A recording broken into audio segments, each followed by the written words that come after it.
नमस्कार, स्वागत आहे तुमचं माझ्या मिनी व्लॉगमध्ये. तर तुमच्या बाईंनी परत एकदा कमबॅक केलेला आहे.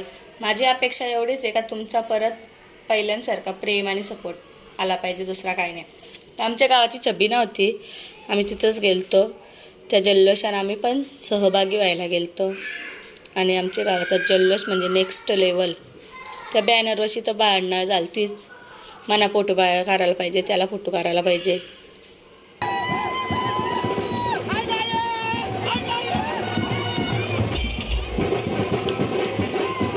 आणि अख्खा गाव एकत्र आल्यावर लय मज्जा येतं. मग लोकांच्या भांडणं एक आणि गावाचा जल्लोष एक सगळी नाचत होती, लय मज्जा केली. आणि याला त्या झोपा दुपारी झोप कार बोललो होतं तर नाही झोपला ना, नंतर रात्री चिडचिड करी होता. आई करता नाचून नाचून दमलो, बसलेली एक जागेवर. आमची बनू कुत्र्याची पण 5वी नाही सोराची, बिचारी नाचत होती. आणि नंतर फ्रेश झाला आणि मग नाचाची सुरुवात ना केली. आणि पण मग नाचला ना, आमचा अख्खा गाव आलता. मग आरती वगैरे झाली. तर तुम्हाला माझी व्हिडिओ आवडली असेल तर लाईक करा आणि फॉलो करायला विसरू नका.